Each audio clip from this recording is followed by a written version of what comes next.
Hi viewers, welcome to our channel. ప్రస్తుతం మనతో ఉన్నారు ఈరోజు ప్రముఖ రాజకీయ, ఆర్థిక, సామాజిక విశ్లేషకులు సిఏ నాగార్జున రెడ్డి గారు. నమస్తే గురూజీ. నమస్తే. ఏమిటి చాలా రోజుల తర్వాత గుర్తుకొచ్చారు? అంటే పార్లమెంట్ సమావేశాలు జరుగుతున్నాయి. పార్లమెంట్ సమావేశాల్లో కాస్త హాట్ ఇష్యూస్ అన్నీ లేవనెత్తుతూ ఉన్నారు. సో ఇప్పుడు కొత్తగా జార్జ్ సోరస్ అనే వ్యక్తి పార్లమెంట్లో హాట్ టాపిక్ అయ్యాడు, నేషనల్ మీడియాకి హాట్ టాపిక్ అయ్యాడు. అసలు ఈ జార్జ్ సోరస్ ఎవరు, ఆయన పుట్టుపూర్వోత్తరాలు ఏంది, ఆయనకున్న బిజినెస్ లేంది, ఇండియాలో ఇప్పుడు పార్లమెంట్ సమావేశాల్లో ఇంత హైలైట్ కావడానికి, లేదంటే ఆయన మీద సమావేశాలు జరిపేంత గొప్ప వ్యక్తి, అసలు ఆయనకున్న బ్యాక్గ్రౌండ్ ఏంది, ఇవన్నీ మీ మాటల్లో చెప్తే వినాలని కోరిక. Interesting thing. అడగడానికే మీరున్నారు, చెప్పడానికే మేమున్నాం. నాకు తెలిసినంత మేరకు చెప్తాను. ఈ జార్జ్ సోరోస్ అనే వ్యక్తిని గురించి చెప్పడం కనుక మొదలు పెడితే కొన్ని గంటల పాటు చెప్పచ్చు. కొన్ని గంటలంటే ఒక చిన్న విషయం గుర్తొచ్చింది. జనరల్గా ప్రజలకి ప్రతి ఒక్క అంశాన్ని గురించి క్షుణ్ణంగా తెలుసుకోవాలని కోరుకుంటుంది, ఉండటంలో తప్పులేదు. కానీ ఏ అంశాన్ని తీసుకున్నా క్లుప్తంగా స్టార్టింగ్ నుంచి ఎండింగ్ వరకు చెప్పడం మీ యొక్క అలవాటు. దాన్ని గంటలు చేస్తే అంతసేపు జనాలు వింటారా, చూస్తారా, లేదంటే అంత చరిత్ర చెప్పాల్సినంత అవసరం ఉందా, లేదు కట్టే కొట్టే తెచ్చే అన్నట్టు చెప్పే పరిస్థితి ఏమైనా ఉందా? అంటే కట్టే కొట్టే తెచ్చే అన్నటువంటి విధంగా కాకుండా, గంటల తరబడి కాకుండా, ఓకే, వయా మీడియాగా చెప్పుకుందాం. ఓకే గురుజీ, ఇంతకుముందు కూడా చెప్పుకున్నాం కదా మనం. నాగ చైతన్య కన్నా ఆమెకి మ్యారేజ్ గురించి కనుక అయినట్లయితే, సమంత మ్యారేజ్ కనుక ఏంటైతే 10 లక్షల మంది చూస్తారు. ఇలాంటి విషయాల గురించి మనం చెప్పామే అనుకో, 10,000 మంది కూడా చూడరు. ఎందుకంటే జనానికి దాని మీద ఇంట్రెస్ట్ ఎక్కువ ఉంటుంది. ఇప్పుడు మన పవన్ కళ్యాణ్ గారు సీస్ అన్నాడు అనుకో, అప్పు ఎరగా తీసేసాడండి అని చూస్తారు. ఏదైతే అవసరం అవుతుందో అది తప్ప మిగిలిన అన్ని చూస్తారు. మీ మైరా మీడియా ద్వారా నేనేం చెప్తున్నానంటే, సమాజంలో రకరకాల మనుషులు ఉంటారు. విద్యావంతులు ఉంటారు, గ్రాడ్యుయేట్స్ ఉంటారు, పోస్ట్ గ్రాడ్యుయేట్స్ ఉంటారు, పిహెచ్డీ చేసిన వాళ్ళు ఉంటారు, ఉద్యోగాలు చేసుకునే వాళ్ళు, చిన్న చిన్న వ్యాపారాలు చేసుకునే వాళ్ళు కూడా ఉంటారు. వీళ్ళందరినీ దృష్టిలో పెట్టుకొని అందరికీ కూడాను ఇన్ఫర్మేటివ్గా నచ్చే విధంగా చెప్పాలంటే that is absolutely impossible. But anyhow, let me try my level best. Right, thank you very much. ఇప్పుడు నువ్వేమంటున్నావు అంటే, అమర్, జార్జ్ సోరోస్ గురించి కదా చెప్పమని అడుగుతున్నావు. ఈ మధ్య ప్రముఖంగా ఒక వారం రోజులు 10 రోజులు పార్లమెంటు సమావేశాలు మొదలైనప్పటి నుంచి కూడాను ప్రధానంగా 3-4 వ్యక్తుల యొక్క పేర్లు ప్రధానంగా వినపడుతున్నాయి. నేనేం చేస్తానంటే, ఇండియన్ పార్లమెంటు ఎస్ అని పెడతా, అంటే సమావేశాలు కాబట్టి, ఇండియన్ పార్లమెంట్ సమావేశాలు. ఇందులో ప్రధానంగా వినపడుతున్నటువంటి నేమ్స్ ఏమిటి అని కనుక చూస్తే ఒకసారి, వీటిలో జిఎస్ అంటే జార్జ్ సోరోస్. నెక్స్ట్ థింగ్ వచ్చేసరికి ట్రంప్ అమెరికన్ ప్రెసిడెంట్గా ఎన్నికయ్యాడు కాబట్టి రేపు 20వ తారీఖు జనవరి 2025 ప్రమాణ స్వీకారం చేసుకొని వైట్ హౌస్లోని ఓవెల్ హౌస్లోకి ఎంటర్ కాబోతున్నాడు కాబట్టి. మూడవ వ్యక్తి, బాగా చెప్పుకోదగ్గటువంటి వ్యక్తి ఎలన్ మాస్క్. ఇతని గురించి కూడా బాగానే చెప్పుకుంటున్నాగా. వీళ్ళు కాకుండా ప్రధానంగా ఇంకొక 2-3 పేర్లు కూడా కనుక చెప్పుకోవాలి అనేసి పని కనుక అయినట్లయితే, కళ్యాణ్ బెనర్జీ, తృణమూల్ కాంగ్రెస్ తరఫున పార్లమెంట్ మెంబర్. అదేవిధంగా మైత్రా, శ్రీమతి మైత్రా అనుకో, ఏమో కూడా టీఎంసీఏ. ఇలాగే కాంగ్రెస్ పార్టీకి సంబంధించినటువంటి ఇంకొక ఆమె ఉండాలి, ఆ పేరు సుప్రియా అనుకుంటాను. సుప్రియా ఎస్ శ్రీమతి ఏదో ఉన్న ఆ పేరు ఆమె. వీళ్ళందరూ కూడాను ప్రధానంగా కనపడుతున్నారు. ఈ సందర్భంగా మనం ఓం బిర్లా గురించి కూడా చెప్పుకోవాలి. ఓకే, ఇప్పుడు ఈ విషయాల గురించి వచ్చినప్పుడు అమ్మాయి ట్రంప్ గారిని గురించి మనం ఇంతకుముందు చెప్పుకున్నాం. అవును. ఆయన పుట్టు పూర్వత్రాలు ఏంటి, ఏ స్టేట్స్లో ఎలా గెలిచాడు, పెన్సిల్వేనియాలో ఎలా వస్తుంది, జియోర్జియాలో, టెక్సాస్లో, కాలిఫోర్నియాలో, న్యూయార్క్, న్యూజెర్సీ, ఫ్లారిడా, జియోర్జియా స్టేట్లో ఏం జరుగుతుంది, అలాస్కాలో ఏం జరుగుతుంది, ఎన్ని సీట్లు ఉన్నాయి, 29, 40, 54 సీట్లు అనేటువంటిది కాలిఫోర్నియా స్టేట్లో ఉన్నాయి. ఇవన్నీ చెప్పుకున్నాగా. అవును. న్యూయార్క్లోనేమో 29 ఉంటాయి, న్యూజెర్సీలో 14 ఉంటాయి, సంగతి సంవత్సరం చెప్పుకున్నాం. కాబట్టి అవును, ఇది తీసేద్దాం. ఓకే, ప్రజలకు తెలిసింది కాబట్టి. ఎలాన్ మస్క్ సంబంధించిన పుట్టు పూర్వత్రాలు, ఆయన వ్యాపారాలు, ఆఫ్రికాలో ఉన్నాడు, ఫాదరు, మదరు, రకరకాల పెళ్లిళ్ళు చేసుకున్నాడు, మొత్తం 12 మంది పిల్లలు, ఆయన వ్యాపారాలు, స్పేస్ ఎక్స్ ఎట్సెట్రా ఎట్సెట్రా అని కూడా చెప్పుకున్నాం. కాబట్టి ఇన్ని గురించి కూడా తీసేద్దాం. ఓకే. సో ఇక అల్టిమేట్గా మిగిలింది ఎవరు? మనకి వీళ్ళిద్దరేగా. తృణమూల్ కాంగ్రెస్ ఒక పక్కన, జార్జ్ సోరస్ ఒక పక్కన, అంతే కదా. ఇప్పుడు జార్జ్ సోరస్ని గురించి చెప్పేటప్పుడు వాళ్ళ ప్రస్తావన కూడా చెప్పాల్సి తప్పదు. ఓకే. కానీ నువ్వేమంటున్నావు, పనికిమాలిన విషయాల గురించి అయితే కనుక జనాలు ఎక్కువ మంది చూస్తారండి, ఇట్లాంటి వాటిని గురించి తక్కువ మంది చూస్తున్నారండి అన్నావు కదా. ఒక్క 10 నిమిషాల్లో చెప్పడానికి ప్రయత్నిద్దాం. ఓకే గురుజీ. ఈ జార్జ్ సోరోస్ అనేటువంటి వ్యక్తి యొక్క అసలు పేరు ఏంటంటే ఎస్ చివరిలో జెడ్ అని ఉంటుంది. ఓకే. ఈ అప్పారావు సుబ్బారావు అయితే మనకు గుర్తుంటాయి. ఇలా పేర్లు మనం నోడు ఏడ తిరుగుతాయి. స్క్యూవర్స్ జీతో స్టార్ట్ అవుతుంది, మళ్ళీ వైతో ఎండ్ అవుతుంది. ఇది ఫ్యామిలీ నేమ్. ఇది మనకి నేమ్స్లో ఎట్లా ఉంటాయి, first name, middle name, family name కదా. మనకి సౌత్ ఇండియన్స్కి, మన తెలుగు వాళ్ళకైతే ఏంటంటే ఇంటి పేరు అనేది ముందు ఉంటుంది. ఆ కులానికి సంబంధించింది ఇంకోటి అనేది చివరి ఉంటుంది. ఏదో రెడ్డి, రావనో, శాస్త్రి అనో, శర్మానో ఉంటుంది. కాబట్టి అనుకుంటాం మనం. మరి అసలు ఈ నేమ్స్ అనేటువంటిది ఎలా వస్తాయంటే ప్రపంచవ్యాప్తంగా కూడా దీనికి ఒక ప్రిన్సిపల్ ఉంది, ప్రజలు తెలుసుకోవాలి. కాబట్టి చెప్తున్నాం గురుజీ. కులాన్ని బట్టి కానీ, ఊరి పేరు కానీ, ఓకే, మతానికి సంబంధించింది కానీ, ప్రాంతానికి సంబంధించింది కానీ, పూర్వీకులలో ఎవరో ఒక ఆయన ఒక ప్రదేశం నుంచి ఇంకొక ప్రదేశానికి మైగ్రేట్ అయినప్పుడు ఆ తరం దగ్గర నుంచి ఇక ఆయన పేరు అనేది రావడం మొదలవుతుంది అనమాట. ఓకే, అట్లా మొదలవుతుంది అది. సరే, దీనికి ఎగ్జాంపుల్స్ కూడా చాలా చెప్పుకోవచ్చు. Okay, that is the different thing. అట్లనే ఈయన పేరు ఇది Schwartz György. Okay, okay, original name అది. ఓకే. మరి జార్జ్ సోరోస్ ఎట్లా అయిపోయింది? ఇతను 1930వ సంవత్సరంలో హంగరీ దేశంలో పుట్టాడు. పెద్ద వయసే. 1930 హంగరీ దేశంలో పుట్టాడు. అతను చిన్న వయసులో ఉన్నప్పుడు వాళ్ళ మదరు, ఫాదరు మదరు ఉంటారుగా, మదరు ఫాదరు జనానికి తెలియాలి కాబట్టి, మదర్కేమో ఒక సిల్క్ షాప్ ఉండేది. ఓకే. మన కనుక చేనేత వస్త్రాలకు సపరేట్ షాపు, ఇంకొకటి ఉంటాయి కదా. అవును. ఇది 2 చీరలు కొంటే 3 చీరలు ఫ్రీ, అవరం లాగా అనమాట. ఇట్లా ఈమెకి పట్టు వస్త్రాలు అమ్మేటువంటి షాప్ ఉండేది మదర్కి. పేరు ఎలిజబెత్. ఓకే. ఫాదరు యాక్చువల్గా లాయరు,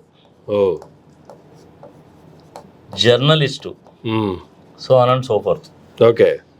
రెండవ ప్రపంచ యుద్ధము జరుగుతున్నప్పుడు, అంటే ఎప్పటి నుంచి 1939 దగ్గర నుంచి మొదలెట్టి 1945 వరకు, రెండవ ప్రపంచ యుద్ధ పీరియడ్లో ఇతని వయసు ఎంత అప్పుడు? 9 years. తిప్పి కొడితే 9 సంవత్సరాలు.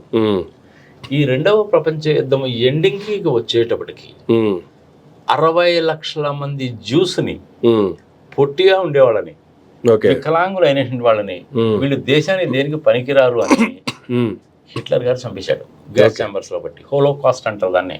ఓకే. సరే, అదొక పెద్ద చరిత్ర అనుకో, సంగతి సమాచారం.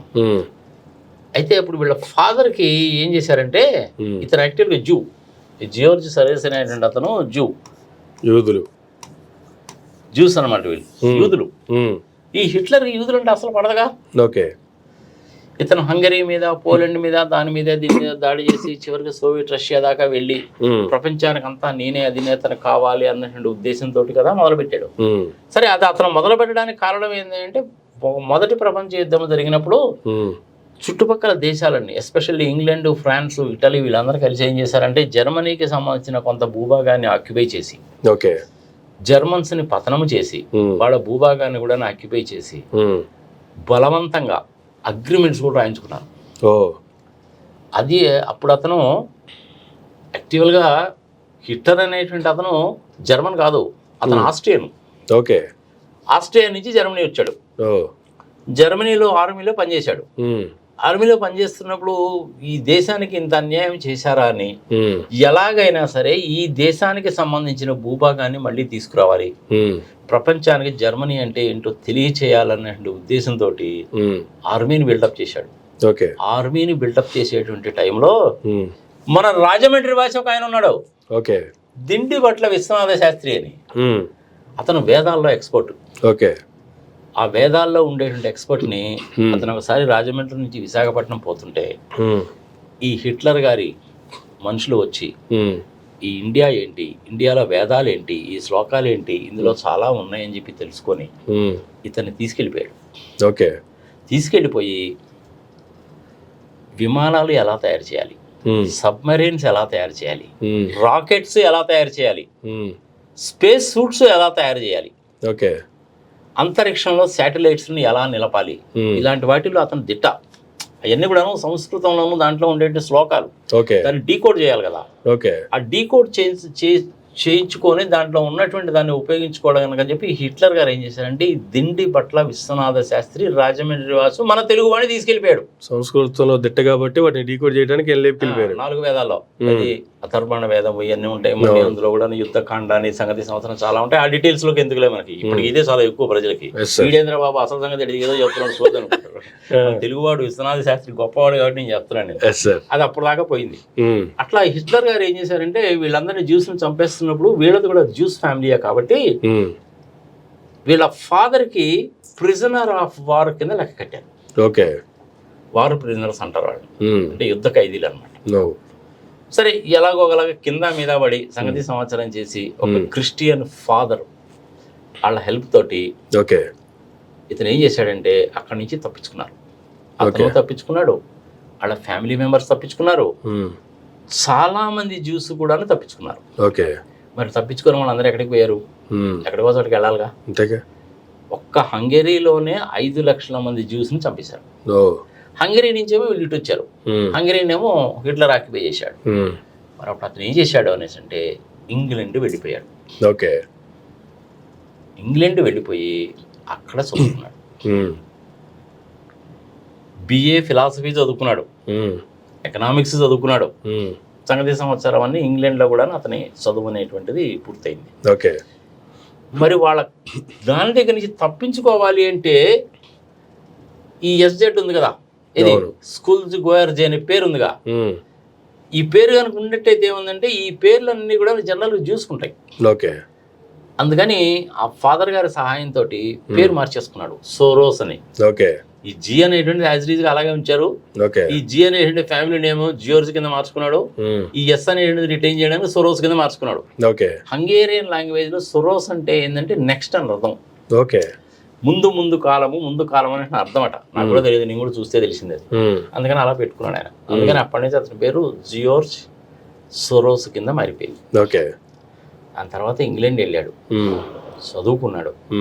ఇంగ్లాండ్ వెళ్ళినప్పుడు అతను చదువుకోవడానికి డబ్బులు అవసరం అవుతాయి కాబట్టి ఆ డబ్బులు అవసరం కోసం ఏం చేశాడంటే లండన్ రైల్వే స్టేషన్లో బ్యాగులు మోసేవాడిగా కూడా పనిచేశాడు. రెస్టారెంట్స్లో వెయిటర్గా పనిచేశాడు. అలా అక్కడ ఇంగ్లాండ్లో చదువుకున్నాడు. దేంట్లో చదువుకున్నాడు? లండన్ స్కూల్ ఆఫ్ బిజినెస్లో చదువుకున్నాడు. మంచి school. London school of business అంటే ఆ రోజుల్లో చాలా ఫేమస్. మరి subject to correction, Jaganmohan Reddy గారి పిల్లలలో ఒక అమ్మాయి కూడా లండన్ స్కూల్ ఆఫ్ బిజినెస్ లో చదువుకున్నదని విన్నాము. Subject to correction. రీసెంట్ గా పట్టా కూడా తీసుకుంది అక్కడే. పట్టా కూడా తీసుకుంది. నాకు కరెక్ట్ గా తెలియదు కాబట్టి నేను చెప్పడం లేదు. But London school of business, Oxford university ఇవన్నీ కూడా చాలా ఫేమస్ యూనివర్సిటీసే. బట్ అఫ్ కోర్స్ ఇప్పుడు ఆ యూనివర్సిటీస్ కు ఉన్నటువంటి ఆ పేరు పాడు కావడానికి కూడాను కారణం ఈ జియోర్జ్ సొరోసే. ఎందుకు చదువుకున్నాడు, పేరు ఎందుకు పోగొట్టాడు? అతను ఆబ్జెక్టివ్ని అచీవ్ చేయడానికి కోసం చేసినటువంటి పని. ఇది అతను పుట్టుపూర్వోత్తరాలు. ఇంతవరకు అయితే ప్రజలే సరిపోద్ది కదా. సరే, ఇతను మిగిలినటువంటి వ్యవహారాల్లో కనుక వెళ్తే ఇక్కడ చేర్పేస్తున్నా. ఈ జిఎస్ అనేది ఒకటి నుంచి ఇది చేర్పేస్తా. ఓకే. ఈ జియోర్జ్ సోరోస్ యొక్క ఇప్పుడు నెట్వర్త్ ఎంత ఉంటుంది అంటే $6.7 బిలియన్ గుర్తు ముందు పెడతా. ఇది అతని నెట్వర్త్. $6.7 బిలియన్. ఇతను ఏం చేశాడంటే ఈ లండన్లో ఈ చదువుకోవడం ఇదుకోవడం అంతా అయిపోయిన తర్వాత 1956లో అంటే అప్పుడు అతనికి 26 years ఉంటాయి, యుఎస్ వెళ్ళిపోయాడు. ఓకే. మరి ఇప్పుడు ఎక్కడ ఉన్నాడు అతను? బతికే ఉన్నాడు సమా, దగ్గర 100 ఏళ్ళు ఉన్నాయి. ఇప్పుడు అతను ఎక్కడ ఉన్నాడంటే న్యూయార్క్ సిటీలో ఉన్నాడు. ఓకే. ప్రస్తుతానికి ఇతనికి 5 పిల్లలు. భార్యలు ఎంతమందో తెలియదు సుమా. ఓకే. ఎందుకంటే వాళ్ళ వ్యవహారం అంతా వేరే ఉంటుందిలే. Your children my children quarrelling with our children వ్యవహారం కదా, మనకు తెలియదు, వదిలేతాం. ఓకే. అందుకని నేను ఆయన భార్య పేరేంటి సంఘ సమాజంలో కూడా పెద్దగా ఇంట్రెస్ట్ లేదు కాబట్టి గుర్తుపెట్టుకోలేదు. ఓకే. ఇతనికి 5 పిల్లలు. ఈ 5 పిల్లల్లో రెండో వాడు అలెక్స్ అంటారండి. ఓకే. ఇప్పుడు జియోర్జ్ సోరోస్కు సంబంధించిన సంస్థలన్నింటికి కూడాను ఇతనే చైర్మన్. ఓకే. సంగతి సమాచారం. ఈ సంస్థల నెట్వర్త్ ఎంత ఉంటుందంటే $25 బిలియన్ ఉంటుంది. ఓకే. ట్రిలియన్స్ కాదులే, కంగారు పడబాక. మరి ఇతని సంగతి ఏంటి? ఇతను BA history, MA history, okay, PhD in history. బాగా చదువుకున్నవాడే, అమెరికాలోనే. తండ్రి బాగా కష్టపడి చదువుకొని ఆ లెవెల్కి వచ్చాడు కాబట్టి తండ్రి కంటే కూడా హయ్యర్ లెవెల్ ఆఫ్ ఎడ్యుకేషన్గా వెళ్ళాడు. Is a PhD. ఓకే. ఇప్పుడు మొత్తం కూడా ఇతని చేతిలో ఉందన్నమాట వ్యవహారం. ఇప్పటి వరకు ఈ జియోర్జ్ సోరోస్ అనేటువంటి అతను $32 బిలియన్ అనేటువంటిది డొనేషన్స్ కింద ప్రపంచవ్యాప్తంగా చాలా దేశాలకి ఇచ్చాడు. ఓకే. అని దాని వెనక సదుద్దేశం ఉందా దురుద్దేశం ఉందా అంటే బీజేపీ వాళ్ళు ఒక రకంగా చెప్తారు, కాంగ్రెస్ వాళ్ళు ఒక రకంగా చెప్తారు. ఎవరి వాదన వాళ్ళదే. ఓకే. మనం ఆ విషయాల్లోకి వెళ్ళొద్దు. $32 బిలియన్ అనేటువంటిది ఇప్పటి వరకు అతను ప్రపంచంలో అనేక ఆర్గనైజేషన్స్కి డొనేషన్స్ కింద ఇచ్చాడు. ఓకే. అతను సంపాదించుకున్న దాంట్లో. మరి అతనికి ఇంత సంపాదన ఎట్లా వచ్చింది? ఇతను ఏం చేసేవాడంటే షేర్స్ ఉన్నాయి కదా, అవును, అలాగే కరెన్సీ CURR అని రాస్తా, ఈ షేర్స్ కొంటాడు, అమ్ముతాడు. ఓకే. షార్ట్ సెల్లింగ్ చేస్తాడు. ఇప్పుడున్న దాని ప్రకారము short selling, long selling, futures, options, పాడు, పచ్చిబదులు, పిండా కూడా చాలా రకాలుగా ఉన్నాయి కాబట్టి ఇవన్నీ చేస్తూ ఉంటాడు. ఈ లండన్లో ఉన్నప్పుడే ఇది చదువుకున్న తర్వాత ఏం చేశాడంటే ఇతను 1956లో కూడా ఇతను అక్కడికి పోయాడు. ఓకే. ఈ 1956కి ముందు ఇతను ఇంగ్లాండ్లోనే ఉండేవాడు. ఓకే. ఈ ఇంగ్లాండ్లో ఉన్నప్పుడు ఏం చేసేవాడంటే అనలిస్ట్ కింద పనిచేసేవాడు. ఒక పర్టికులర్ కంపెనీలో పనిచేస్తూ ఈ కంపెనీకి సంబంధించిన ఇన్ని షేర్లు ఇంత ప్రైస్కి కొనండి అని అనలిస్ట్గా పనిచేసేవాడు. ఓకే. బ్యాంక్స్లో కూడా పనిచేశాడు. ఇతనికి ఫస్ట్గా బాగా ఎక్కువగా డబ్బులు ఎక్కడ వచ్చినాయి అంటే బ్యాంక్ ఆఫ్ ఇంగ్లాండ్. ఓకే. ఈ బ్యాంక్ ఆఫ్ ఇంగ్లాండ్ని సంబంధించిన షేర్స్లో చేయడం మూలకంగా ఇతనికి $1 మిలియన్ వచ్చినాయి. ఇది ఫస్ట్ ఎర్నింగ్. అంతకుముందు బ్యాంకులో అనలిస్ట్గా పనిచేశాడు, మామూలు జీతమే. ఓకే. అంతకంటే ఇంకా ముందు బ్యాగులు కూడా మోసాడు, రెస్టారెంట్ కింద వెయిటర్గా ఉన్నాడు, టిప్లు ఇస్తే తీసుకున్నాడు. ఆ లెవెల్ నుంచి ఈ బ్యాంక్ ఆఫ్ ఇంగ్లాండ్కి సంబంధించిన షేర్స్ వ్యవహారంలో, కరెన్సీల వ్యవహారంలో, మనకి కరెన్సీలు అంటే ఎట్లా ఉంటాయి? డాలర్ రేట్ ఉందనుకో, ఇవాళ పొద్దున్నే చూస్తే $84.70 ఉంటుంది. సాయంత్రం అయ్యేసరికి అది $84.90 పోతుంది. నిమిషానికి చేంజ్ అయిపోతుంటాయి షేర్స్ కానీ కరెన్సీస్ కానీ. అది ఇతని వ్యాపారం. ఓకే. షేర్లు కొనడము, అమ్మడము, షార్ట్ సెల్లింగ్ చేయడము. అదాని చేసినట్టే అనుకో. ఓకే. అదాని ఏంటి ఇప్పుడు చేస్తున్నాడు, కానీ ఇతను ఎప్పుడో చేసి చూపించాడు అది. మరి అదాని అదే ఫాలో చేయడం మనకు తెలియదు, బస్సు ఫాలో అయి ఉండొచ్చు. అదాని కానీ ముఖేష్ అంబానీ కానీ వీళ్ళిద్దరు అతన్నే గురువు కింద ఎంచుకున్నారేమో, మరి అయి ఉండొచ్చు. ఆ $1 మిలియన్ అనేటువంటిది అతని పెట్టుబడి. ఓకే. ఈ పెట్టుబడి దగ్గర నుంచి మొదలుపెట్టి ఇక అతను ఎప్పుడు కూడాను వెనక్కి తిరిగి చూసుకోలేదయ్యా. ఓకే. డబ్బులే డబ్బులు. ఉమ్, మరి ఆ డబ్బులు ఏం చేసేవాడు? షేర్స్ కొనడము, అమ్మడము, కరెన్సీలు కొనడము, అమ్మడము, ఉమ్, ఇదే పని. ఓకే. బ్యాంక్ ఆఫ్ ఇంగ్లాండ్ని కొంప ముంచి $1 బిలియన్ అనేటువంటిది ఆ రోజుల్లోనే సంపాదించాడు. 1956లో అమెరికా వెళ్ళిపోయాడు. ఓకే. ఇప్పటివరకు కూడా అక్కడ అమెరికాలోనే ఉంటున్నాడు. ఉమ్, ఇతనికి ఓపెన్ సొసైటీ ఫౌండేషన్ అని ఒకటి ఉంది. ఓకే. ఈ ఓపెన్ సొసైటీ ఫౌండేషన్ అనేటువంటి దాని ఆబ్జెక్టివ్స్ ఏమిటి అని కనుక చూస్తే అబ్బో చాలా హై సౌండింగ్ టెక్నాలజీ ఉంటుందిలే. డెమోక్రసీని నిలబెట్టాలి.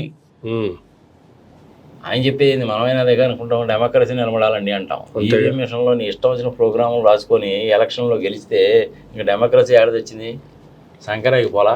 అంతే కదా. అలాంటి పనులు కూడా చేయిస్తాడు ఆయన. డెమోక్రసీని నిలబెట్టాలి అనేటువంటి పేరే కానీ ఆ డెమోక్రసీ ఉన్నటువంటి కంట్రీస్లో వాళ్ళకు అనుకూలంగా ఉండేటువంటి గవర్నమెంట్స్ని తెచ్చుకోవడానికి ఎంత నీచమైన పనులైనా చేస్తాడు. పేరుగా మటుకు డెమోక్రసీని నిలబెట్టాలి. ఇది ప్రధానమైన ఉద్దేశం. ఓకే. ఎడ్యుకేషన్, పేద దేశాల్లో ఉండేటువంటి పిల్లల్ని చదివించాలి. ఓకే. ఇది మంచిదే.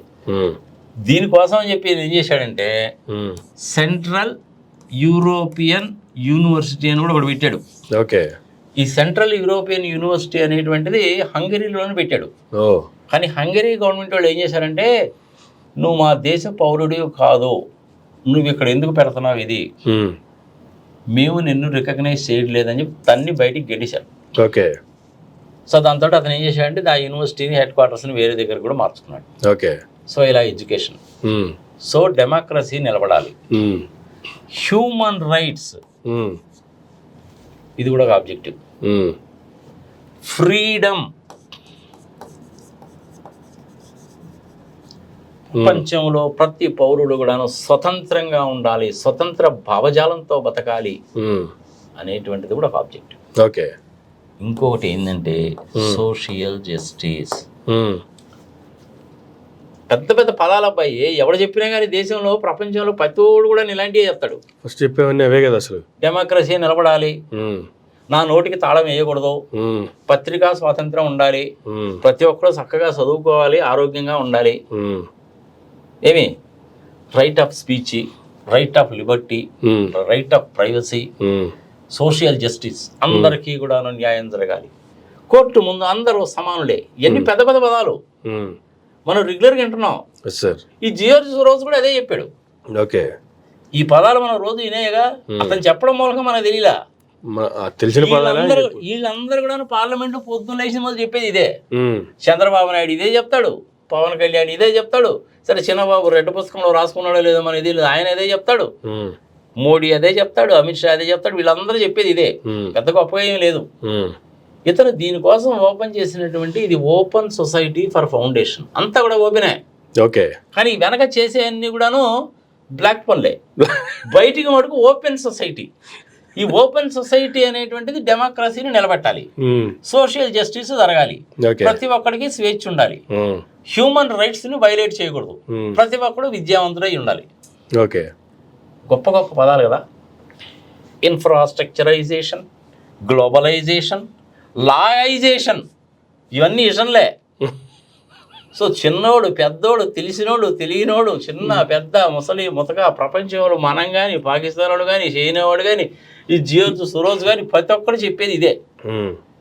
కానీ ఇందులో వాస్తవంగా రియల్గా గ్రౌండ్ రియాలిటీలో ఎంతవరకు ఇంప్లిమెంట్ చేస్తారు అంటే 10% కనుక జరిగిందంటే ఇది చాలా ఎక్కువ. ఓకే. చైనాలో ఉండేవాళ్ళు కూడా హ్యూమన్ రైట్స్ గురించి మాట్లాడతారు. కమ్యూనిస్ట్ కంట్రీయే, మంచి కంట్రీయే, దాన్ని ఎవడు కాదండు. కానీ ప్రతి ఒక్కడు ఇదే చెప్తాడు. చైనాలో అంతా కూడా కమ్యూనిజము, జనాల నోరు నొక్కేస్తాడు, సంగతి సమాచారము ఆహా ఓహో అంటారు.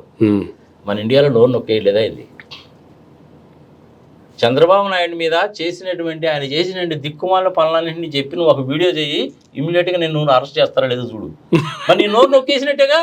ఇప్పుడు జరుగుతున్నాయి కదా, 6 నెలల నుంచి జరుగుతుంది అదే మరి కదా. ఇంకప్పుడు నీకు ఫ్రీడమ్ ఏది, సోషల్ జస్టిస్ ఏది, అంతేగా, హ్యూమన్ రైట్స్ ని దెబ్బతీసినట్టుగా, అంతే కదా, డెమోక్రటిక్ సెటప్ ని దెబ్బతీసినట్టుగా. అంతే కదా. జియోర్జ్ సోరోస్ దగ్గర నుంచి మొదలుపెట్టి ఇప్పటి వరకు కూడాను ప్రతోడి పెద్ద పెద్ద పదాలు చెప్తాడు కానీ ఎవరు కూడాను వాస్తవాల గురించి చెప్పరు. మీలాంటి వాళ్ళు మాలాంటి వాళ్ళు అడుగుతారు, మేము ఇదిరా బాబు సంగతి ఏం చెప్పి చెప్తాము. అఫ్కోర్స్ నాలాంటి వాడికి నోటీస్ ఇయ్యలేదు, ఇట్స్ డిఫరెంట్ థింగ్. అంత దమ్ము ధైర్యం వాడికి లేదు, టేక్ ఇట్ గ్రాంటెడ్. దాని మీద పెద్ద డిస్కషన్ జరిగిందండి, నాకు కూడా తెలియదు, వేరే వాళ్ళు చెప్తే ఏ సమయం సందర్భం వచ్చింది కూడా చెప్తాను. ఇట్లా ఓపెన్ సొసైటీ ఫోరం అనేటువంటిది ఎస్టాబ్లిష్ చేశాడు. దాని ఆబ్జెక్టివ్స్ అనేటువంటివి ఇవి. ఇవన్నీ కూడా నిలబడతాయా నిలబడవా అంటే అది కూడా చెప్పాను నేను, ఇంకెందుకంటే చెప్పాల్సిన పని లేదు. రైట్. ఇప్పుడు ఈ జియోర్జ్ సోరోస్ అనేటువంటి అతను ప్రపంచాన్ని నేను శాసించాలి, ప్రపంచాన్ని శాసించాలి, పొలిటికల్గా ఎకనామికల్గా ప్రపంచాన్ని నేను శాసించాలి. ఓకే. ఏ దేశంలో ఏ ప్రభుత్వం అయినా ఉండని వాళ్ళు నేను చెప్పినట్టు వినాలి అనేటువంటిది అతని మెయిన్ ఆబ్జెక్టివ్. క్రానలాజికల్ ఆర్డర్లో కనుక తీసుకుంటే ఇతను చేసినటువంటి పనులు కనుక చూసుకుంటే చాలా దేశాల్లో ఎంటర్ అయ్యాడు. బ్యాంక్ ఆఫ్ ఇంగ్లాండ్ సంక్రాంతికి పోయిందా, అవునా? ఇట్ట కనుక తీసుకుంటే చాలా జరిగాయి. ఎక్కడ ఎంటర్ అయితే అక్కడ అంతా మొత్తం సర్వనాశనమేనా? ఏదో రెండే ఆబ్జెక్టివ్స్. ప్రభుత్వం ఏదైనా కావచ్చు, బయటికి చెప్పడానికి మటుకు డెమోక్రసీ నిలబడాలి. కానీ ఆ డెమోక్రసీలో ఉన్నాయంటే ప్రభుత్వం నేను చెప్పినట్టు అనాలి. అందుకని పొలిటికల్ థింగ్స్ అంతా నా చేతిలో ఉండాలి, ఎకనామిక్ థింగ్స్ అంతా నా చేతిలో ఉండాలి. ఇది రెండు ఆబ్జెక్టివ్స్. అంటే తెర వెనక ఇది, తెర ముందేమో ఆ సూత్రాలు, దిక్కుమాలిన సూత్రాలు, మంచి సూత్రాలే కానీ పాటించరు అనమాట. చైనాకి సంబంధించిన వ్యవహారాల్లో కూడా ఏలు పెట్టడానికి ప్రయత్నించాడు. ఎప్పుడు 1986లో పప్పులు ఉడకరా, దీనికోసం అని చెప్పి చైనాలో ఒక ఆర్గనైజేషనే పెట్టాడు. అది మళ్ళీ 1989లో మూసేశాడు. ఇది ఈ ఓపెన్ సొసైటీ ఫోరం అనేటువంటి దాని ఆఫీస్ అనమాట. అది 86లో పెట్టాడు, కుదరలేదు చైనాలో, 89లో మూసేశాడు. అట్లనే సోవియట్ రష్యాలో ఎస్ఆర్ అని రాస్తున్నా 1989లో పెట్టాడు. ఇదేమైంది, ఇది 1991లో సోవియట్ రష్యా విడిపోయిందిగా, కలిసి వచ్చింది దానికి. ఇందులో అమెరికా వాళ్ళ హస్తం ఉంది అంటారు, కానీ అమెరికా వాళ్ళకి సంబంధించిన సిఐఏ హస్తం తర్వాత విడిపోయిందంటే హస్తం ఉందా? అప్పుడు సోవియట్ రష్యాలో ఏంటంటే union of Soviet socialistic republics కదా, అది ఇప్పుడు 15 దేశాల కింద విడిపోయింది కదా. ఈ బయలో రష్యా, చిచిటియా, కజాకిస్తాన్ ఇవన్నీ ఉన్నాయి కదా, జియోర్జియా. ఆ స్టేట్స్ అన్నింటిలో ఏం చేశాడంటే ఇతను రెచ్చగొట్టి చేశాడు. ఏది మీ అందరు కూడా ఉన్నారు, వెళ్ళి కలిసిపోయారు, మీకు అవసరం ఏంటి, అసలు మీకు చీమున ఎత్తురు లేదా, మీకు కల్చర్ లేదా, ఎడ్యుకేషన్ లేదా, స్వతంత్రం లేదా, ఏమిటి సంగతి చెప్పాను కదా. అది ఫ్రీడమ్ ఆఫ్ స్పీచ్ అనే అది ఆబ్జెక్టివ్స్ అని, దాని కింద రెచ్చగొడితే వాడు విడిపోయారు. 1991లో అది అయిపోయింది. చైనాలో ట్రై చేశాడు. క్యూబా అంటే ఏంది, ఫెడరల్ కాస్ట్రో దేశం, అక్కడ కూడా ట్రై చేశాడు. పప్పులు ఉడకరా. ఇవన్నీ ఎందుకు చెప్తున్నాను నేను అనేసి అంటే క్రానలాజికల్ ఆర్డర్లో చేసినటువంటి పనులు ఏంటో జనాలకు తెలియాలి కాబట్టి. ఈ పనులన్నీ కూడా ఇతను ఎప్పటి నుంచి మొదలుపెట్టాడంటే 1980 నుంచి ఇప్పటి వరకు కూడా చేస్తానే ఉన్నాడు. ఎక్కడ దొరికితే అక్కడ, ఏ దేశంలో దేశంలో, బంగ్లాదేశ్ కావచ్చు, శ్రీలంక కావచ్చు, ఆఫ్రికన్ కంట్రీస్ కావచ్చు, యూరోపియన్ కంట్రీస్ కావచ్చు, లాటిన్ అమెరికన్ కంట్రీస్ కావచ్చు, కొన్ని చోట్ల సక్సెస్ అయ్యాడు, కొన్ని చోట్ల సక్సెస్ కాలేదు. ఏం చేస్తాడంటే ఇతను అక్కడ ఉండేటువంటి వాలంటరీ ఆర్గనైజేషన్స్కి డబ్బులు ఇస్తాడు. డబ్బులు ఇచ్చి మీరు ఈ విధంగా ప్రచారాలు చేయండి అని చెప్తాడు. ఇప్పుడు ఇతని కన్ను ఇండియా మీద పడింది. ఇండియా మీద ఇతని కన్ను పడింది. దీని గురించే ఇప్పుడు బీజేపీ వాళ్ళు, కాంగ్రెస్ వాళ్ళు కొట్టుకునే పరిస్థితికి వచ్చి పార్లమెంట్లో డిస్కషన్ దాకా వచ్చింది. సరే, మన ఇండియాలో జర్నలిజం ఎట్టుందో మనకు తెలుసు కదా. ఆ జర్నలిజం అనేటువంటిది ఎలా ఉంది అనేటువంటిది ఇంకో వీడియోలో చేద్దాం, డీటెయిల్గా చెప్పొచ్చు కాబట్టి. ఇప్పుడు ఇండియాలో కూడా అతను ఏళ్ళు కాళ్ళు పెడతాడు. వాళ్ళకు ఉండేటువంటి ఆర్గనైజేషన్స్. ఇప్పుడు కాంగ్రెస్ వాళ్ళకి ఏంటంటే ఉమ్. రాహుల్ గాంధీ ఫౌండేషన్ అని ఒకటి ఉంది. ఓకే. ఈ రాహుల్ గాంధీ ఫౌండేషన్ వాళ్ళకి ఈ జియోర్జి సోరోస్ అనేటువంటి అతను డబ్బులు ఇస్తాడు ఓ అని వీళ్ళ అభియోగం. ఉమ్. సరేనాయా, మా మీద అభియోగం చేస్తున్నావు, నువ్వు బాగానే ఉంది. ఉమ్. ఎలక్టరల్ బాండ్స్ పేరు పెట్టి మీరు ఏం చేశారని కాంగ్రెస్ వాళ్ళు అడుగుతున్నారు. ఇది చిన్న అమౌంట్ కాదు కదా, ఇది 16,000 కోట్లు కదా. అవును. సుప్రీంకోర్టు వాళ్ళు కూడా జడ్జిమెంట్ ఇచ్చారుగా. అవును. ఎలక్ట్రల్ బాండ్స్ లేదు, తొక్కలేదు, తీసేయండి, మొత్తం డబ్బులు రిటర్న్ చేయండి అన్నారు. ఇచ్చారో లేదో మనకి ఇంతవరకు తెలియదు. అందులో మన తెలుగుదేశం పార్టీకి వచ్చింది, వైఎస్ఆర్సీపీకి వచ్చింది, టీఆర్ఎస్కి వచ్చింది. మెజారిటీ ఆఫ్ ద అమౌంట్ అనేది బీజేపీకే పోయిందిగా. అవును, తెలుసుగా. Electoral bonds. ఎస్ గురుజీ. అవునా? ఇప్పుడు కాంగ్రెస్ వాళ్ళు అది అడుగుతున్నారు, ఎలక్ట్రల్ బాండ్ సంగతి ఏంటి, నువ్వు చేసిన పని ఏందని. ఓకే. మేము అసలు డబ్బులు తీసుకోలేదయా, అతనికి మాకు సంబంధం లేదు అని చెప్పడానికి బదులు వీళ్ళు దా టాపిక్ తీసుకొస్తారు. అంటే ఇక్కడ సంబంధం ఉందనే దాని మీనింగ్ మనకు తెలియదు, ఎస్టాబ్లిష్ చేయాలా. దీని గురించి కళ్యాణ్ బెనర్జీ, ఈ సుప్రియా అనే ఏమో తృణమూల్ కాంగ్రెస్, ఏమో తృణమూల్ కాంగ్రెస్, కాంగ్రెస్ మైత్రి వీళ్ళు పార్లమెంట్ లో డిస్కస్ చేసుకుంటారు. అర్నబ్ గోస్వామి బీజేపీ పార్టీ అతను కాబట్టి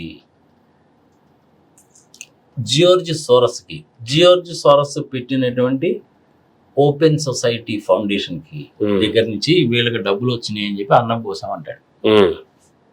ప్రూవ్ చేయండి మీరు అని చెప్పి వీళ్ళు అడుగుతారు. ఇన్ అడిషన్ టు దట్ మరి దీని సంగతి ఏంటి అని అడుగుతారు. అసలు ఎవరి దగ్గర దీనికి సంబంధించి నివేదికలు ఏమైనా ఉన్నాయా? లేవు, అన్ని ఆరోపణలు మాత్రమే. ఇప్పుడు లంచం ఇచ్చినటువంటి వాడు నేను ఇచ్చానండి లంచం అని చెప్తాడా, తీసుకున్నాను నేను తీసుకున్నానని చెప్తాడా? నువ్వు చెప్పడు కదా. ఇవి కూడా అలాగే ఉంటాయి. గంటంతర డిస్కషన్ తప్ప దానికి ఒక ప్రూఫ్ అంటూ ఉండదు.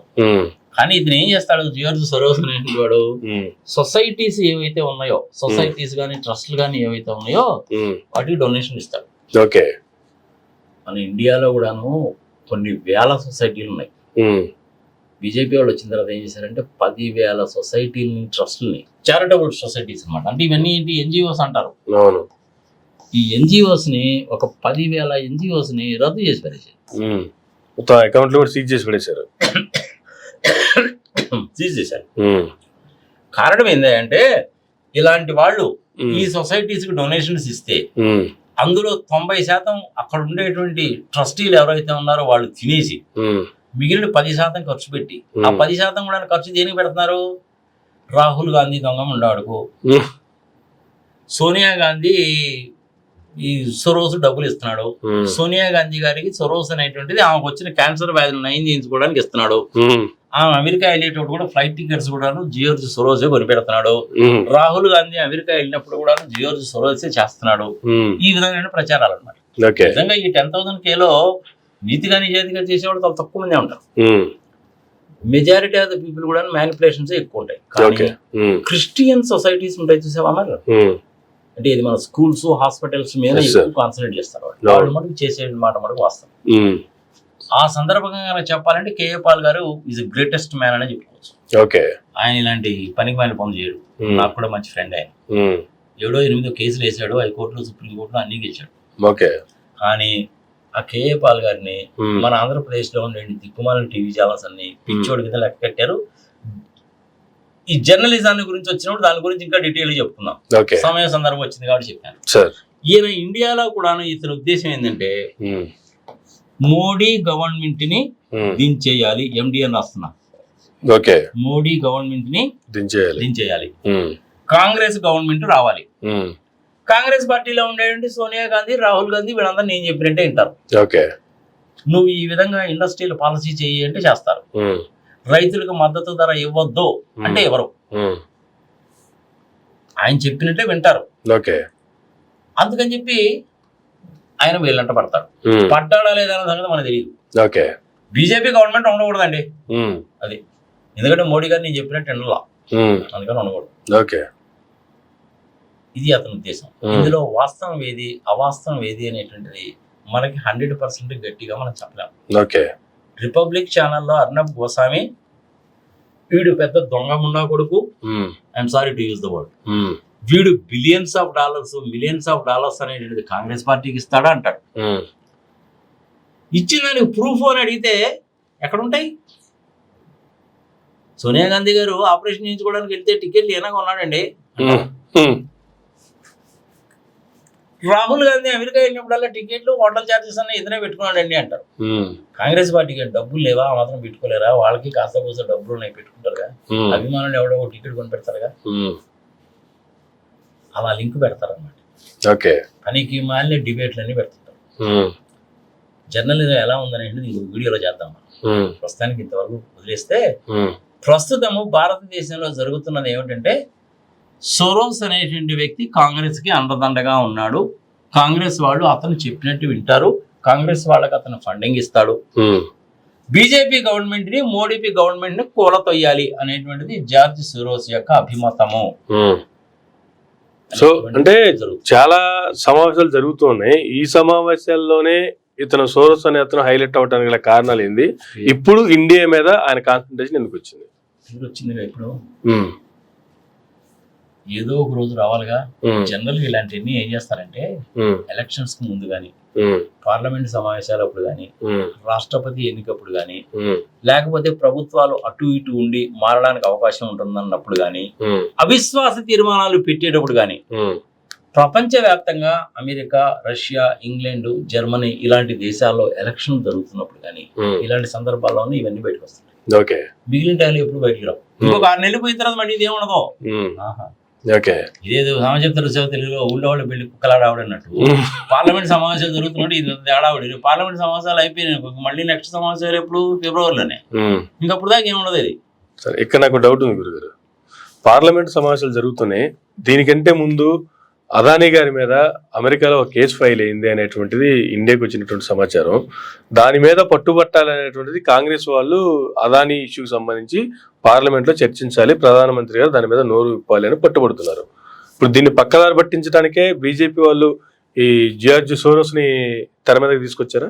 మరి అదేగా స్ట్రాటజీ అంటే, పొలిటికల్ స్ట్రాటజీ అంటే అదే. ఈవీఎంలను మ్యానిపులేట్ చేసి గెలిచారు అని చెప్పి దేశంలో చాలా మంది గగ్గోలు పెడుతున్నారు. దాన్ని పక్కదారి పట్టించాలంటే ఏం చేయాలి? ఏదో ఒక అంచం తీసుకొచ్చి నెత్తిన పెట్టాలి. దీన్నే పొలిటికల్ స్ట్రాటజీ అంటారు. ఇప్పుడైనా అంతే. ఏమండి చంద్రబాబు గారు, మీరు ఏదో 6 సూపర్ పథకాలు అన్నారు కదా, మీరు వేయండి, గ్యాస్ సిలిండర్ ఏది, అమౌంట్ డబ్బులు వేయండి, పక్కదారి పట్టించాలంటే ఏం చేయాలి? ఏదో ఒకటి చెప్పాలి. ఏదో ఒకటి చెప్పాలి కాబట్టి ఇమీడియట్ ఏం చెప్తారు? 1,00,000 కోట్లు 1,00,000 కోట్లు 1,00,000 కోట్లు 1,00,000 కోట్లు అని నడుస్తుంటారు అన్నమాట. ఇది కూడా అంతే. అందుకంటే ఏం లేదు. లేదంటే ఏంటంటే అబ్బాయి బాబాయి హత్య, అబ్బాయి బాబాయి హత్య అంటారు. అదిగో మేము చెప్పడం ఏంది, షెడ్యూల్ కూడా చెప్తుందో అంటారు. పక్కదారి పట్టించేది ఎట్లా? విజయవాడలో వరదలు వచ్చినాయి, 2-3 రోజుల ముందే ఇండియన్ మెటీరియల్స్ డిపార్ట్మెంట్ వాళ్ళు చాలా సీరియస్ గా ఉంటుంది, జాగ్రత్త పడండి అని చెప్పారు. కేర్ చేయలేదు, దెబ్బతిన్నారు, ప్రభుత్వాన్ని తిడతారు. దానికోసం ఏం చేయాలి? అదిగో చూసావా బోట్లు పెట్టి దాన్ని కూరగొడదామని చూస్తున్నారు అంటారు. కానీ దీనికి సంబంధమే ఉండదు. మరి బోట్లు పెట్టేది లేదు, కూర కొట్టేది లేదు, వరద లేదు, వచ్చినాయి సంఘ సంవత్సరం అయిపోయిందండి చంద్రబాబు నాయుడు గారు. మరి ఆడవాళ్ళకి బస్సులో ఫ్రీ టికెట్లు ఏంటండి అన్నారు అనుకోండి, దాని గురించి ఎక్కడ అడుగుతారని ఉంది అని చెప్పి మధ్యలో ఏం తీసుకొస్తారంటే, ఆర్టీసీని ధ్వంసం చేద్దాం అనుకుంటున్నారా? అదిగో పోలవరంలో చూడండి ఏం జరిగింది అంటారు. అరే పోలవరంలో మీరున్న టైంలో చేసిన దిక్కుమాలి పనులు డయాఫ్రమ్ వాళ్ళు దెబ్బతినిపోయింది కదండి జగన్ సమాచారం అంటే. రోడ్లు బాగలేవండి, జగన్మోహన్ రెడ్డి సర్వనాశనం చేశాడు, అందుకని చెప్పి మీ టోల్ గేట్లు పెడుతున్నాం అంటే ఒకదానికి సంబంధం ఉండదు. ఇది ఆంధ్రప్రదేశ్ లోనే కాదు, తెలంగాణలో కాదు, దేశంలో కాదు, ప్రపంచవ్యాప్తంగా ఇలాగే ఉంటుంది. ప్రజలు తెలుసుకోవాల్సిన విషయం. మరి ఇప్పుడు జార్జ్ సోరోస్ అనే పేరు ఎందుకు వచ్చిందంటే, పక్క దోవ పట్టించడానికి. ప్రజలు అడుగుతారుగా, ఏమండి మోడీ గారు ఏంది 11 ఏళ్ళు అయిపోయింది, 90 లక్షల కోట్లు ఏమైనా అడుగుతారుగా, దాని నుంచి పక్క తప్పించడానికి ఇలాంటివి చెప్తున్నారు. పెట్రోల్ మీద డీజిల్ మీద రేట్లు ఏందండి, మోడీ గారు ఇంత దారుణంగా పెంచేస్తున్నారు, రోజుకి పెంచుతున్నారు ఏందని, ఇది మరీ అన్యాయం. ఇది సోవియట్ రష్యా వాళ్ళ దగ్గర నుంచి 35% డిస్కౌంట్ తోటి 35% డిస్కౌంట్ తోటి మనం ఆయిల్ తెచ్చుకున్నాము. ఆ ఆయిల్ ని ఇండియాలో ప్రాసెస్ చేసి వేరే దేశాలకు అమ్ముతున్నాము, లాభం వస్తుంది, మన ఫారిన్ కరెన్సీ రిజర్వ్స్ పెరిగాయండి మోడీ గారు, ఒప్పుకుంటున్నాము. దాని మూలంగా నాకేమైనా ₹1 బెనిఫిట్ ఉందండి మోడీ గారు, పెట్రోల్ మీద డీజిల్ మీద ₹10 తగ్గించారా అంటే టాపిక్ డైవర్ట్ చేయాలిగా.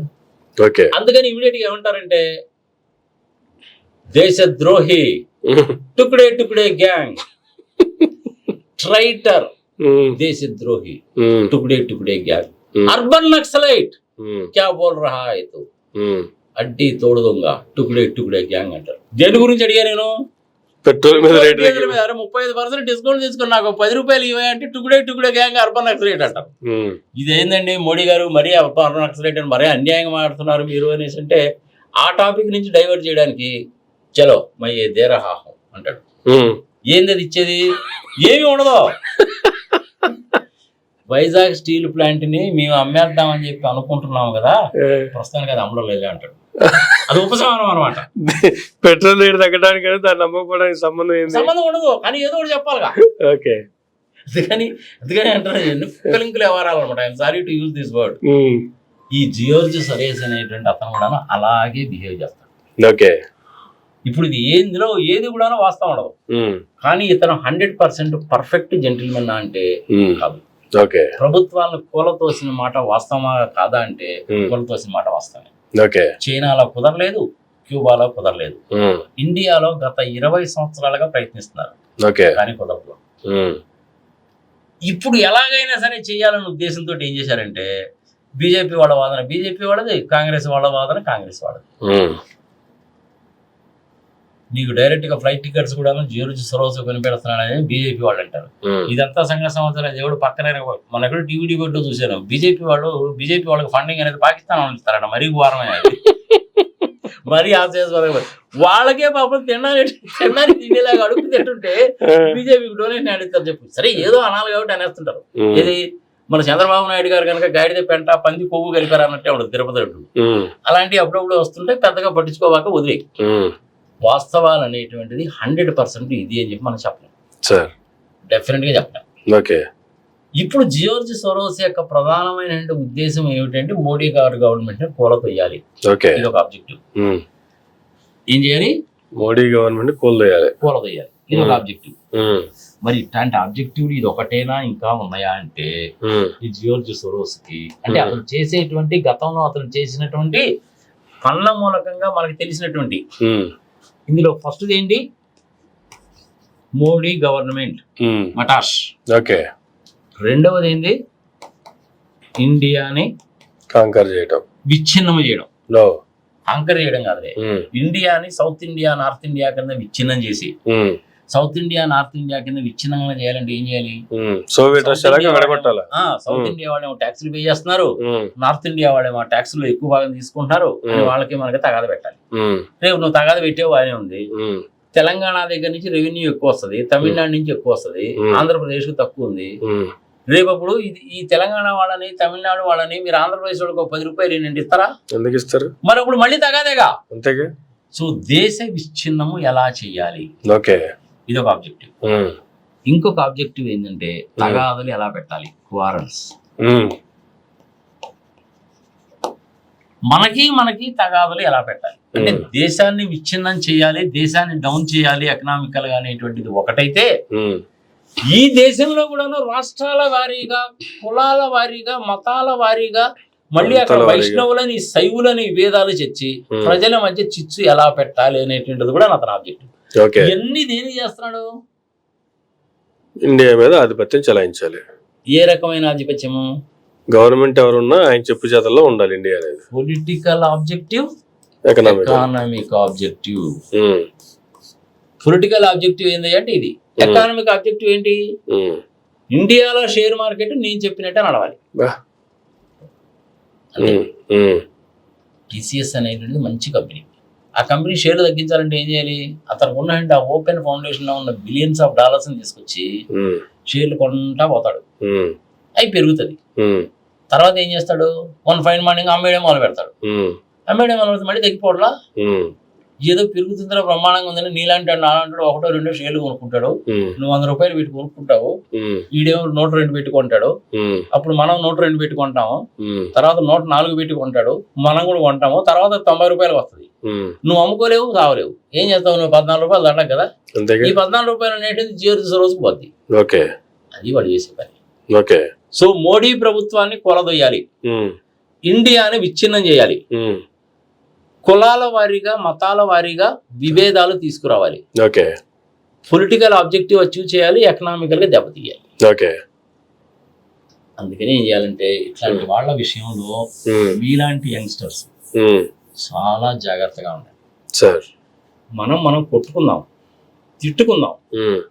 ఇప్పుడు మనకు వచ్చేటువంటి బడ్జెట్లో టోటల్గా యూనియన్ బడ్జెట్లో అమ్మాయి 100 రూపాయలు పోయిందనుకో మన ఆంధ్రప్రదేశ్ నుంచి. మనకి యాక్చువల్గా ఆంధ్రప్రదేశ్కి వచ్చేది 4.6 రూపాయలే. అవును. కానీ ఈ 100 రూపాయలు యూపీ వాళ్ళకి 18 రూపాయలు పోద్ది, బీహార్ వాళ్ళకి 11 రూపాయలు పోద్ది. ఓకే. మనం ఇచ్చే 100 రూపాయలు 18 రూపాయలు వాళ్ళకి ఇయడమైంది, 4 రూపాయలు 60 పైసలు ఏపీకి ఇయడమైంది అనేసి అంటే ఫైనాన్స్ కమిషన్ వాళ్ళు తీసుకున్నటువంటి నిర్ణయాల ప్రకారం జరుగుతుంది. దీన్ని ఆధారంగా పెట్టుకొని జియోర్జ్ సరోస్ మన మధ్య తగాదాలు తీసుకొచ్చి వాడి డిక్టేటర్షిప్ చేయాలని చూస్తాడు. ఓకే. తగాదాలు ఏదైనా వస్తే నువ్వు నేను తేల్చుకుందాం బా, నువ్వు నేను కొట్టుకుందాం. గారు ఇది 18 రూపాయలు, ఇది మరీ అన్యాయం సార్, ఇది కనీసం మా దగ్గర తీసుకున్న 100 రూపాయల్లో మాకు కనీసం 25 రూపాయలు ఇవ్వండి సార్, మిగిలిన 25 డిస్ట్రిబ్యూట్ చేయండి సార్ అని మనం అడగడంలో తప్పలేదు. కానీ జియోర్జ్ సొరోస్ లాంటి వాళ్ళకి వేరే వాళ్ళకి నువ్వు కనుక అవకాశం ఇస్తే అది పెరిగి పెరిగి చిలికి చిలికి గాలివాన అయిపోయి ఈ దేశం అనేటువంటిది జిల్లాల వారీగా విడిపోయినా నువ్వు ఆశ్చర్యపడాల్సి ఉంటుంది. జిల్లాల వారీగా. అప్పుడు ఏమవుతుంది, నిజామాబాద్ జిల్లా వాడేమో కరీంనగర్ జిల్లాతో తలపడతాడు, మహబూబ్ నగర్ జిల్లా వాడేమో రంగారెడ్డి జిల్లాతో కొట్టాడతాడు. రంగారెడ్డి జిల్లాలో ఇండస్ట్రీలు ఎక్కువ ఉన్నాయి కాబట్టి ఆదాయం ఎక్కువ వస్తుంది. మహబూబ్ నగర్ జిల్లాలో అగ్రికల్చర్ బేస్ కాబట్టి ఆదాయం తక్కువ వస్తుంది. మహబూబ్ నగర్ జిల్లాలో ఉండేవాళ్ళను రంగారెడ్డి జిల్లాలో ఉండి కొట్టుకోవాలి. హైదరాబాద్ చుట్టుపక్కల ఉండేటువంటి అంతా రంగారెడ్డి జిల్లాలో ఉన్నాయి, రియల్ ఎస్టేట్ వ్యాపారం అంతా ఆడ. అప్పుడు హైదరాబాద్ జిల్లా వాడను రంగారెడ్డి జిల్లా వాడు కొట్టుకోవాలా. ఈ కొట్టుకోవడానికి ఏదైనా డబ్బులు అవసరం కనుక అయితే జియోర్జ్ సొరోస్ ఇస్తాడు. ఇది మనకి లాభమా నష్టమా అంటే డెఫినెట్ గా నష్టం. ఎటువంటి పరిస్థితుల్లో కూడా మీలాంటి యంగ్స్టర్స్ మీ టీవీ ద్వారా చేతులు ఎత్తి దండం పెట్టి పదవి చెప్తున్నా, మనలో మనం తగాదులు పెట్టుకున్నా, 1 రూపాయి నువ్వు ఎక్కువ తిన్నా 1 రూపాయి నేను తక్కువ తిన్నా కానీ తప్పులేదు. గిల్లి కజ్జాలనేవి వస్తూనే ఉంటాయి. సర్దుకు పోదాం, కలిసి కట్టుగా ఉండాలి, పోరాడదాం. పోయేదే ఉంది, పోరాడితే పోయేదే ఉందబ్బా. శ్రీశ్రీ గారు చెప్పినట్టు పోరాడితే పోయేదే ఉంది, బానిసత్వం పోతుంది, సమానత్వం వస్తుంది. కానీ మనలో మనం కొట్టాడుకుందాం. కానీ జియోర్జ్ సొరోస్ లాంటి వాళ్ళకి అవకాశం ఇవ్వకూడదు. ఇది మీరు గుర్తుపెట్టుకుంటే చాలు. ఎవరో పీరియడ్ ఆఫ్ టైం న్యాచురల్ గా జరుగుతాయి. ఓకే. సో మీ టీవీ ద్వారా నేను ఏం చెప్తున్నానంటే జియోర్జ్ సొరోస్ లాంటి వాళ్ళకి అవకాశం ఇవ్వకండి. విషయం నాకు తెలిసినంత వరకు చెప్పాను, అర్థం చేసుకోండి. ఎవరికి కూడాను మన భారతదేశం మీద ఏలు పెట్టి చూపించేటువంటి అవకాశం ఇవ్వకండి. మనలో మనం ఏమైనా చేసుకుందాం, 10 రూపాయలు ఎక్కువ తక్కువ కూడా అవకాశం ఇవ్వకూడదు. మన సంస్కృతి అంటే ఏంటి, క్యాస్ట్, క్రీడ్, కలర్, రిలీజియన్, మన సంస్కృతి, విద్య, ఆరోగ్యము, వైద్యము, ప్రాజెక్టులు, వీటన్నిటిని కూడా మనమే పరిరక్షించుకోవాలి. వేరే వాడికి అవకాశం కనుక ఇచ్చావు అంటే ఇలాగే జరుగుతుంది. మనకి ఇండియాలో మనం జరిగింది ఏంటి, ఎలక్షన్ కమిషన్ ఆఫ్ ఇండియా ఎలక్షన్లు సరిగా జరగలేదు, ఈవీఎంలు ట్యాంపరింగ్ చేశారు, ప్రోగ్రామ్స్ వాళ్ళకి కావాల్సినట్టుగా రాసుకున్నారు, ఈవీ ప్యాడ్లు లెక్క పెట్టడం అంటే లెక్క పెట్టకపోండి అంటారు. ఇది తప్పు. ఇది ఎక్కడ జరిగింది, మన భారతదేశంలో జరిగింది. మనం కొట్లాడదాం మోడీ గారితో, ఎలక్షన్ కమిషన్ తోటి కొట్లాడతాము, కోర్టుకు వెళ్తాము, సంగతి సమాచారం. మహారాష్ట్రలో మన జరిగిన ఎలక్షన్ కూడా అలా జరిగాయి. వీటికి జియోర్జ్ సొరోస్ కన్నా ఎలాన్ మస్క్ ఏమైనా సంబంధం ఉందా? ఓన్ కిస్కా గొట్టంగాడు జియోర్జ్ సొరోస్ ఎవడా? మన ఎలక్షన్ కమిషన్ గురించి మాట్లాడడానికి, మన డెమోక్రటిక్ సెటప్ లో గురించి మాట్లాడడానికి జియోర్జ్ సొరోస్ ఎవరు, ఎలాన్ మస్క్ ఎవరు? వాళ్ళకి నువ్వు అవకాశం ఎందుకు ఇస్తున్నావు? ఇవ్వకూడదు కదా. మరి ఇవ్వకూడదు అంటే ఎలక్షన్ కమిషన్ వాళ్ళు ఏం చేయాలి? వీవీప్యాట్లను లెక్క పెట్టండి, ప్రోగ్రామ్స్ ఏందో డిస్క్లోజ్ చేయండి, ప్రోగ్రామ్ సోర్స్ కోడ్ ఇవ్వండి, ఫ్లో చార్ట్ వేసి నాకు ఒకసారి బోర్డు మీద చూపించు, నిరూపించు. నేను నోరు మూసి కూర్చుంటా. ఎలక్షన్లు ఫ్రీ అండ్ ఫ్రాంక్ గా జరిగాయి, ఫెయిర్ గా జరిగాయి, రిజల్ట్స్ కరెక్ట్ అని సంగతి నువ్వు ప్రూవ్ చేయి. అప్పుడు వేరే వాళ్ళకి అవకాశం ఉండదుగా. నువ్వు ఆ పని చేయనంత కాలము వేరే వాళ్ళు అలాగే మాట్లాడుతూ ఉంటారు. మీలాంటి వాళ్ళు నాలాంటి వాళ్ళు పిలిస్తేనేమో వాడేవాడే కోరికగా గొట్టంగా ఎలక్షన్ కమిషన్ గురించి చెప్పడానికి, చెప్పేది నేను చెప్పాలి కదా అని అంటాను. నీకన్నా చెప్తేనేమో అర్బన్ నక్సలైట్ అంటివి, టుకుడే గ్యాంగ్ అంటివి. నేను నోరు మూసుకొని కూర్చోవాల్సి వస్తుంది, లేకపోతేనేమో అరెస్ట్ చేస్తానని చెప్పి బెదిరిస్తున్నావా? మరి నేనేం చేయాలంటప్పుడు నేను ఊరుకున్నాను. మరి జియోర్జ్ సొరోస్ గారు దీని అవకాశం తీసుకుంటాడుగా. ఎలాన్ మస్క్ కూడా అన్నాడు కదా, ఈ ఎలక్షన్ కమిషన్ ఆఫ్ ఇండియా సరిగ్గా పనిచేయట్లేదు, ఎలక్షన్ ఫెయిర్గా జరగలేదని. మన కంట్రీ పరువు పోవట్లా? మరి దీన్ని ఎవడు సమాధానం చెప్పాలి? ఒక్కడే ఒక వ్యక్తి, మోడీ ప్లస్ అమిత్ షా వీళ్ళిద్దరే సమాధానం చెప్పారు. ప్రజలని ఒప్పించి మెప్పించి ఓట్లు వేయించుకొని నువ్వు గెలువు, మూడోసారి కాకపోతే నాలుగోసారి, ఐదోసారి, ఆరోసారి కూడా మీరు దేశానికి ప్రధానిగా ఉండండి, ఎవడు కాదండి. మీరు చేసేటువంటి పనికి మాలిన పనులు అయితేనే కదా వస్తాయి. అంతేగా 90 లక్షల కోట్లు ఏమైపోయినాయి? 11 సంవత్సరాలు అయిపోయింది. దీనికి ఇంతవరకు లెక్క చెప్పకపోతే దేశంలో ఇంతమంది గగ్గోలు పెడుతుంటే వివిప్యాట్ లెక్క పెట్టమంటారు, సోర్స్ కోడ్ ఏందో ఇవ్వమంటారు, బ్యాలెట్ పేపర్ పెట్టండి అంటే కాదంటారు. ఇవన్నీ కాదంటే మళ్ళీ ఇప్పుడు జమిలీ ఎలక్షన్లు. తప్పు ఎవరిలో ఉంది? మనలోనే ఉంది. మనము తప్పులు పెట్టుకొని ఏ జియోర్జ్ సురోసో ఇంకొకడు అన్నాడని పార్లమెంట్ లో వాళ్ళ మీద పడి ఏడుస్తారు ఏం వీళ్ళు. ఇక్కడ ముగ్గురు చెప్తుంది అదే. అవును, తప్పు మనలో పెట్టుకొని వేరే వాళ్ళు అంటారు ఏంటంటే ముందు మీరు తేల్చండి ఈ సంగతి అడుగుతున్నారు. వాళ్ళు అడగడంలో ఏం తప్పులేదుగా. అంతేగా. ఈవీఎంల సంగతి ఒకసారి తేలిపోయింది అనుకో, దేర్ ఎండ్స్ ద మ్యాటర్. మరి ఇది మోడీ గారు అమిత్ షా గారు చేస్తారా చేయరా అంటే చేసి తీరవలసినదే. చేయకపోతే మటుకు దేశవ్యాప్తంగా కాదు ప్రపంచవ్యాప్తంగా భారతదేశం మీద ఉన్నటువంటి మంచి ఒపీనియన్ ఏదైతే ఉందో అది గంగలో గెలిచిపోయింది. ఎవడు మనకి ఎవడు డెమోక్రసీ అని 140 కోట్ల జనాభాని 7,600 కిలోమీటర్ల తీర ప్రాంతము 300 కులాలు 1000 చట్టాలు ఆహా ఓహో అని డబ్బా కొట్టుకునే సరిపోదు. చంద్రయాన్ 3 మీన్స్ అలా గొప్పవాడు అని అవన్నీ that is a different thing. Fundamental thing మీరు కరెక్ట్ చేయకుండా మిగిలిన వాడిని గురించి ఎంత చెప్తే మనకు ఉపయోగం ఉంది? ఈ 90 లక్షల కోట్లు ఏమైంది చెప్పారు ఇప్పటి వరకు? ఎందుకు చెప్పడం లేదు నువ్వు? మరి ఎలాన్ మస్క్ అన్నాడు అనేసి అంటే అనరా? జియోర్జ్ సోరోస్ అంటాడు అంటే అనరా? డెఫినెట్గా అంటారు. తప్పు మనలో పెట్టుకున్నప్పుడు అవతలోడు అంటాడు. ఆ తప్పును మనం సరిదిద్దుకుందాం రండి. అప్పుడు వేరేవాడికి అవకాశం ఉండదు. మనం ఇలాంటి తప్పులు చేసినంత కాలము వేరేవాడు అంటానే ఉంటాడు. నాలాంటి వాడు అయితే తల దించుకుంటాడు. తల దించుకోవడానికి కూడా నేను ఇష్టపడను. నిజంగా జియోర్జ్ సోరోస్ కనుక అన్నాడు అనుకో, రాజీవ్ గాంధీకి ఎందుకు అనుకుంటాను, రాహుల్ గాంధీకి మన ఎలక్షన్ లో 1,00,000 కోట్లు ఇచ్చానా అన్నాడు అనుకో, చెప్పు తెగుతురా నువ్వే ఆయనకి 1,00,000 కోట్లు ఇచ్చేది. ఆయనకి డబ్బులు ఏమనుకున్నావా? మేమందరం 10 రూపాయలు వేసుకున్నాం అని వస్తాయి ఆయన కోట్లు. తప్పుడు కూతురుకు వస్తున్నావు అని చెప్పి నేను కూడా తిడతాను. కానీ ఆ ధైర్యం అనేది నాకు ఎప్పుడు వస్తుంది? మోడీ గారు ఈ ఎలక్షన్ కమిషన్ కి సంబంధించిన విషయంలో పర్ఫెక్ట్ గా ఉంటే అప్పుడు నాకు ధైర్యం వస్తుంది. ఇది నేను ఒక్కడినే ఆలోచించడం కాదు, దేశవ్యాప్తంగా ప్రజలందరూ ఆలోచించాలి. మన మంచి కోసమే చెప్తాను. అంతేగా. జియోర్జ్ సోరోస్ అన్నాడనో ఎలాన్ మస్క్ అన్నాడనో వాళ్ళకి అవకాశం దొరికితే చేస్తారబ్బా. వాళ్ళు ఎక్కడ అనుకున్నావు? వాళ్ళ వ్యాపారం కోసము, వాళ్ళ ప్రాబల్యాన్ని పెంచుకోవడానికి కోసము, ప్రభుత్వాన్ని డీస్టెబిలైజ్ చేయడం కోసమని గుండు సూది దూరేంత చోటు కనుక ఉందంటే లోపలికి దూరిపోతారు. మోడీ గారు కనుక ఈ ఎలక్షన్ కమిషన్ యొక్క భోగాతాన్ని మొత్తం కనుక బయటికి కనుక తీసుకొచ్చి పర్ఫెక్ట్ గా అనుకుంటే ప్రపంచంలో ఎవడు కూడాను ఇండియాని గురించి నోరెత్తి మాట్లాడని దొడుస్తారు ఇక మీదట. మనం ఈ పని చేయనంత కాలం వాళ్ళు అలాంటి బాగుడు అవుతూనే ఉంటారు. మనం తలదించుకోవాల్సింది. ఇద్దరు ముగ్గురు దేశంలో ఉండేటువంటి నేతలు చేసేటువంటి నీచ నికృష్ట దరిద్ర దిక్కుమాల దౌర్భాగ్య పనుల మూలకంగా వాళ్ళ స్వార్థ రాజకీయ ప్రయోజనాల కోసం చేస్తే 140 కోట్ల మంది భారతీయ ప్రజలు జియోర్జ్ సోరోస్ లాంటి వాళ్ళ ముందు తల దించుకోవాల్సి వస్తుంది. అవసరమా నీకు నాకు? ఆలోచించుకోండి ఒకసారి మీరే.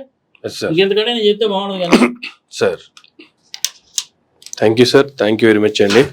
ఇదండి జార్జ్ సోరోస్కి సంబంధించినటువంటి పుట్టుపూర్వోత్తరాలు, ఆయన యొక్క హిస్టరీ, ఆయన ఇండియా మీద కన్నేయడానికి గల కారణాలు, ఇండియా మీద అటువంటి వాళ్ళ ప్రభావం ఇండియా మీద పడితే ఇండియాలో జరుగుతున్నటువంటి వాటికి మన ప్రధానమంత్రి గారు కావచ్చు, హోమ్ మినిస్టర్ గారు కావచ్చు సమాధానాలు ఇవ్వకపోతే, ఎలక్షన్ కమిషన్ ఆఫ్ ఇండియా దీనికి సరైన జవాబులు ఇవ్వకపోతే జరిగేటువంటి నష్టాలు అనర్థాలు దేశానికి ఏ విధంగా ఉంటాయి అనేది చాలా చక్కగా వివరించారు sir. Thank you sir, thank you very much అండి. ఇదండి ఈనాటి ఇంటర్వ్యూ. మరొక ఇంటర్వ్యూలో మళ్ళీ కలుద్దాం. చూస్తూనే ఉండండి మేరా మీడియా.